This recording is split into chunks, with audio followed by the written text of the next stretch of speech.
Chapter 7. Darcy spent the rest of the day feeling dazed. She sat in the living room flipping TV channels and was startled when Jamie confronted her. "What's wrong with you? You look like you just went to a funeral," Jamie asked. "Thanks," Darcy replied, getting up and walking out of the room. She did not want to speak to anyone. Later that afternoon, Jamie announced that she was going shopping with Mom. "Do you want to come with us?" Mom asked. "No, I'll stay here with Grandma," Darcy said, glad to hear the news. As soon as they left, she went into Grandma's room and sat in the chair next to her bed. Darcy wanted to tell her grandmother about what had happened recently, though Grandma seemed unusually tired. "Hakeem's gone, Grandma," she said, uncertain whether her grandmother was able to listen to her. "I just need to rest, Angel Cake," Grandma said softly, her eyes barely opening. Listening to Grandma's shallow breathing, Darcy felt more alone than ever. She was wondering whether Hakeem was thinking about her when she heard a loud knock at the front door. Quickly, she walked to the door and peered through the eye-hole. Standing on the step in a white tank top and jeans was Brian. "Brian, what are you doing here?" she asked, opening the door. "I was in the neighborhood, so I figured I'd stop by and see if you were home," Brian said, sliding his hands into his pockets. "I'm watching my grandmother. She's not feeling so well today," Darcy explained. As she spoke, Darcy realized she was wearing a beat-up pair of jeans. She felt uncomfortable looking so sloppy in front of Brian. "Oh, I didn't realize this was a bad time. Maybe I can come over some other time." "No, it's all right. I'm glad you stopped by," Darcy said, glancing back towards Grandma's room. "Are you okay?" Brian asked. "I mean, after your breakup and everything?" Darcy did not know what to say. She felt strange telling Brian about Hakeem, but she wanted to talk to someone, and Brian always seemed so nice. "Hakeem moved away today, and I don't think I'm going to see him again. I mean, I know we broke up and all, but it's still sad, you know?" she said, surprised at her honesty.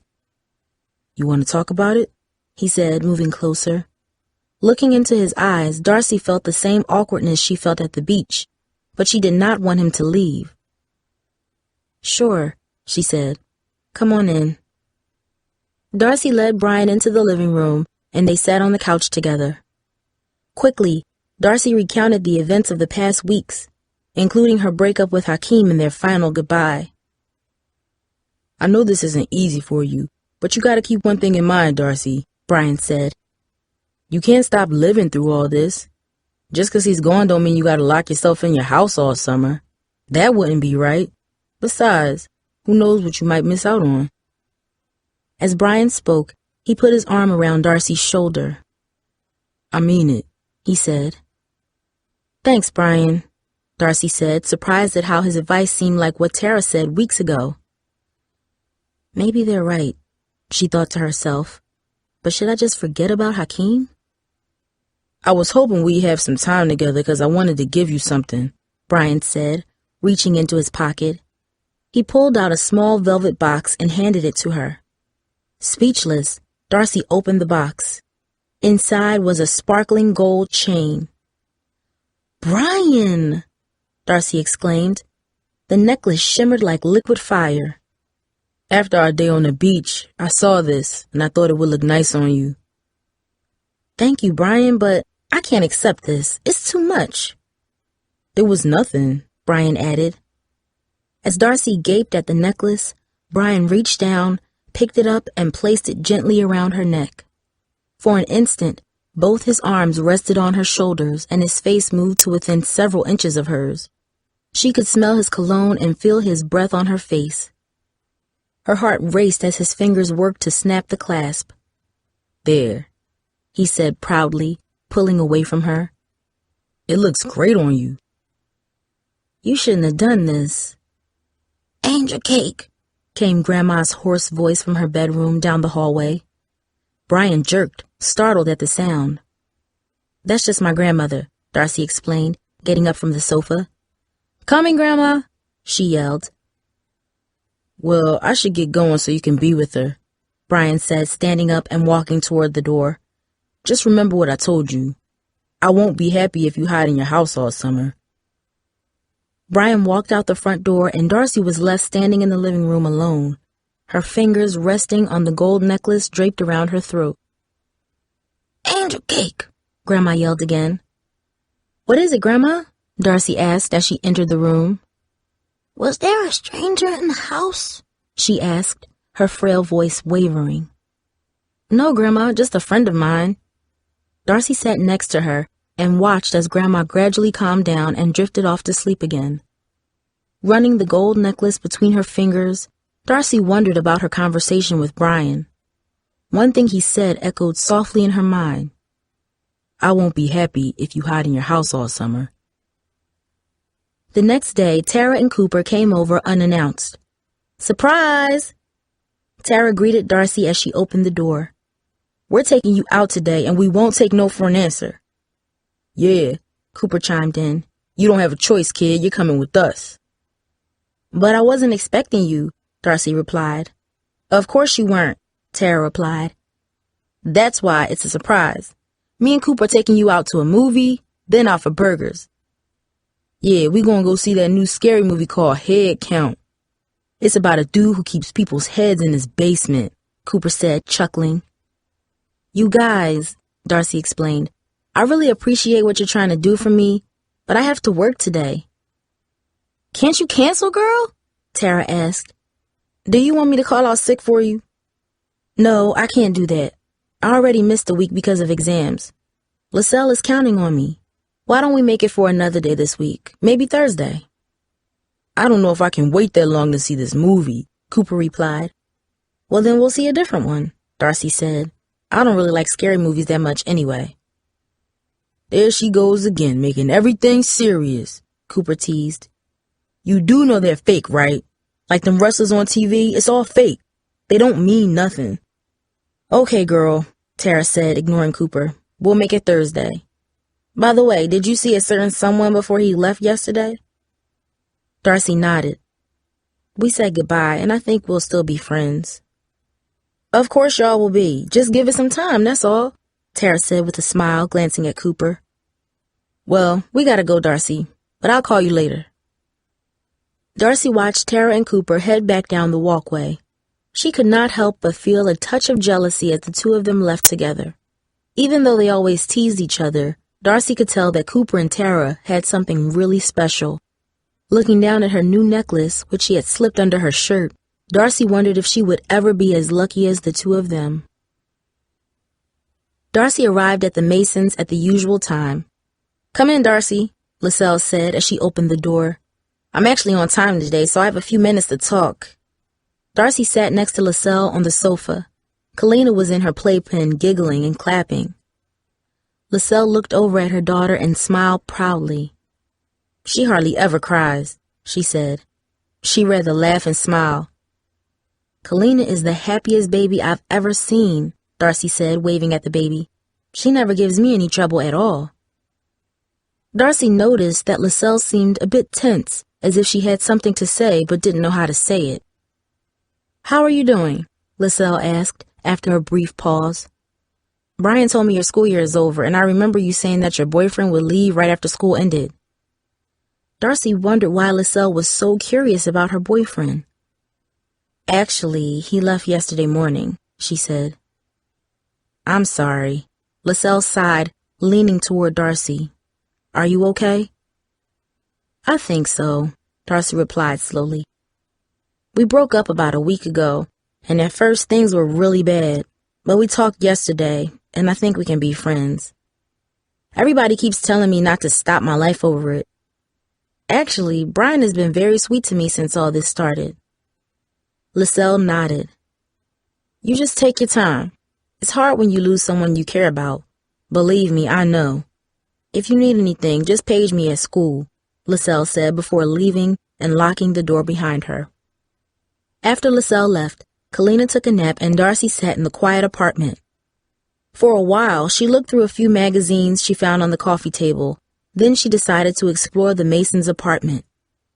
Walking down the short hallway, Darcy examined the pictures of Kalina that were on the walls. At the end of the hall, Darcy noticed one door was closed. It had to be Brian's room, since Kalina and Lascelles slept together. Staring at the closed door, Darcy was filled with curiosity. What was Brian's room like, she wondered. Darcy knew she should not snoop, but what harm could she do by peeking into a room? Besides, she wasn't going to take anything. After checking to make sure Kalina was sound asleep, Darcy returned to the end of the hallway and grabbed the cold metal doorknob. She would just take one peek and close the door, she promised herself. Turning her wrist slowly, Darcy discovered the doorknob would not budge. Brian's door was locked. Going back to the living room, Darcy felt guilty for trying to open Brian's bedroom door, but she also felt curious. Why would Brian lock his own room? Throughout the evening, Darcy wondered about Brian and why Lascelles had acted so peculiar whenever his name was mentioned. When Lascelles returned hours later, Darcy wanted to ask her about Brian, but Lascelles seemed tired and uninterested in talking, so Darcy kept her thoughts to herself. Darcy and Jamie spent most of Wednesday morning doing chores around the house. Mom and Dad were both working. Darcy was reaching up to dust a high shelf when Jamie startled her. "Where'd you get that necklace?" Jamie asked, pointing to the gold chain now draped outside Darcy's black t-shirt. "I know Hakeem didn't buy you that." "Brian bought it for me," Darcy admitted reluctantly. So far, nobody else seemed to notice the chain. "Ooh," Jamie exclaimed, getting a closer look. "I bet that was really expensive. What's going on between you two anyway?" "Jamie, it's a long story, and to tell you the truth, I don't know," she said. "Did you tell Hakeem?" "No," Darcy answered quickly. "Besides, things between me and Hakeem got real complicated right before he left." "Complicated?" Jamie seemed confused. "What was so complicated? Did you guys break up or something?" Darcy was about to reply when the doorbell rang. Jamie rushed to answer it. "Is Darcy home?" said the person at the door. "You must be Brian," Jamie said, opening the door. "I'm Jamie, Darcy's sister." Watching the way Jamie smiled, Darcy knew her sister thought Brian was handsome. "Hi, Brian," Darcy exclaimed, stepping in front of Jamie. "What are you doing here?" "Hey, Darcy," Brian smiled. "I came by to see if you wanted to take a ride down to the park. I don't have to work until 6, and I thought it'd be nice to hang out for a few hours." Darcy was thrilled to see Brian, but she knew she had told Mom and Dad that she would stay home and keep an eye on Grandma today. "Oh, Brian, I can't," Darcy began. "It sounds great, but I'm sitting with my grandma today and—" "You can go, Darcy," Jamie interrupted. "Our chores are done, and I can stay here with Grandma. She'll probably sleep through the rest of the day anyway." "I don't know, Jamie," Darcy said, thinking about her grandmother's weariness and her recent spells of crankiness. "I told Mom and Dad that I would be here, too. I'm not sure I should leave you alone, with Grandma the way she is." "I'm not a baby," Jamie snapped. "I'm only 2 years younger than you, Darcy. Besides, I've stayed with her by myself before." "Looks like your little sis will be fine," Brian said, giving Jamie a wink. For an instant, Darcy debated whether she should stay home, but Jamie's wide smile and Brian's playful grin convinced her it would be okay to leave for a few hours. Besides, Jamie had watched Grandma by herself before. "Okay," Darcy said, beaming. "I'll go. But I won't be going long, Jamie." "Have fun, Darce," Jamie smiled. "And remember, you owe me one." Brian and Darcy drove over to Delancey Park on the other side of the neighborhood. The park was not far from Lincoln High School, and it was in much better shape than the parks around Bluford. While Darcy's neighborhood park was littered with beer bottles, trash bags, and graffiti, Delancey was clean. Even the benches were in good shape, unlike the broken ones Darcy was used to. "Neighbors patrol this park almost every night," Brian said as they walked under a massive oak tree. "All of us on the Lincoln football team used to help clean it, too." The mention of Lincoln High School reminded Darcy of the rumor she had heard about Brian being kicked out of school, which made her more and more curious about him. Was the rumor true? Why was his relationship with his sister strained? She was just about to ask him when Brian reached down and gently took her hand. Darcy's heart raced as Brian's strong fingers slipped between hers. She could feel her pulse pounding in her neck so loudly she wondered whether Brian could hear it. For an instant, she was speechless. Rather than trying to speak, she walked with him in awkward silence. I really like spending time with you, Brian said, squeezing her hand gently. Me too, Darcy mumbled, her voice barely a whisper. She felt as if she was dreaming, as if Brian, the sunny park, and the touch of his hand were imaginary. Even her own words seemed part of the dream, but as she looked down at her hand and then up at Brian, she knew everything was real, and she was thrilled. For the rest of the afternoon, Darcy walked hand in hand with Brian and talked quietly about the music they listened to, places they'd like to go, and plans they had for the coming summer. When they finally returned to the car, Brian drove back to his apartment so he could get ready for work. Darcy decided to join him, figuring she could talk to LaSalle while he was getting ready. But when Brian opened the door to the darkened apartment, Darcy knew immediately that LaSalle and Kalina were not home.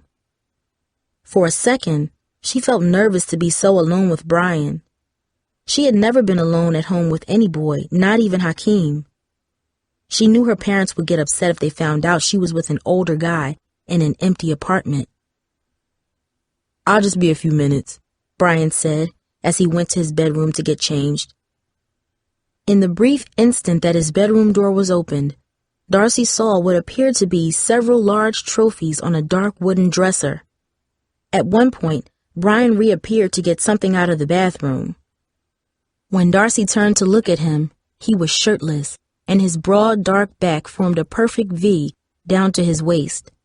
Darcy blushed and turned away immediately, but the image stayed in her mind like a vivid photograph. After a few minutes, Brian returned fully dressed in his guard uniform. Ready to go? He asked with a smile. Darcy nodded, and just as she was about to walk out the door, Brian put his hand on her waist and turned her toward him. I had a really good time today, he said. So did I, Darcy replied, still embarrassed about seeing him shirtless. I hope we can see more of each other this summer, he added, staring into her eyes. Again, Darcy felt like she was dreaming, as if her feet were not touching the floor. As she looked at him, his face came closer to hers, and though she was nervous, she did not turn away. In an instant, his lips were touching hers, and her heart pounded so much she felt her chest might explode. The kiss lasted a few seconds, and Darcy